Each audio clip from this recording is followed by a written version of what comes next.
प्रकार से कानिपनाथ और गोरखनाथ एक दूसरे को विदा करते हैं और वो अपने अपने गुरु को ढूंढने के लिए जाते हैं। तो जो कानिपनाथ है वो राजा गोपीचंद के दरबार में जाता है। राजा गोपीचंद के दरबार में जाता है कि जब उनको पता चला कि घोड़े के लीद में वो गोबर के गड्ढे में मेरे गुरु को डाला है राजा गोपीचंद ने, और इसलिए वो उनके दरबार में पहुंचता है।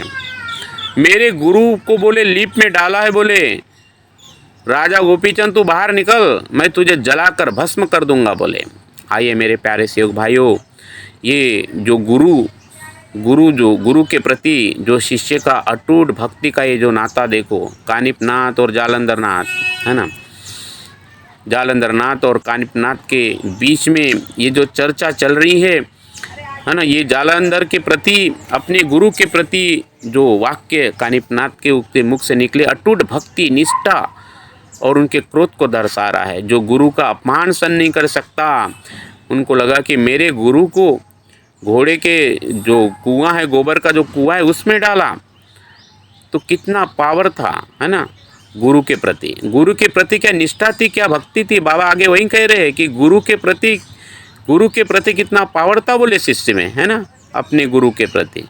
और लेकिन उस समय हमारे परमात्मा में बैंक थी, तो बाबा कह रहे अब अपने बैंक में भलता ही पावर है बोले कर्मचारियों का गुरु के प्रति। समझना पड़ेगा कि कर्मचारी किस प्रकार से बाबा के सामने बात कर रहे होंगे, क्या समझा रहे होंगे।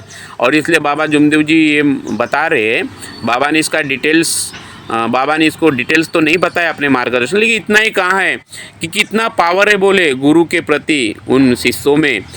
और अपने बैंक में देखो बोले कर्मचारी के अंदर में भलता ही पावर है बोले, है ना, अपने गुरु के प्रति। तो समझना है मेरे प्यारे सेवक भाइयों, बाबा ने हमें सचेत किया है, और यही तो कारण है कि निष्काम सेवा में फ़र्क पड़ा और हमारी बैंक चली गई, हमारी बैंक डूब गई, बैंक चली गई जो गरीब सेवकों का एक एक रुपया था। हमें उन तमाम लोगों ने इस बात को समझना चाहिए। कुछ लोग तो ख़त्म भी हो गए, उनका नामो निशान भी नहीं है। जाइए, हमें तो कुछ करना नहीं, भगवान है। आगे बाबा जुमदेव जी कह रहे हैं कि राजा गोपीचंद की माँ आ गई।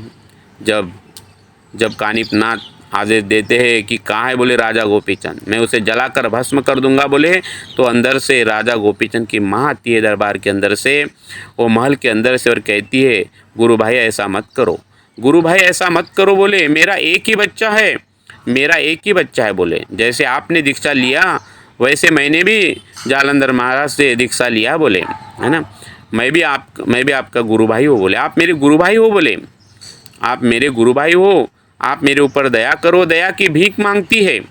और ये मातृ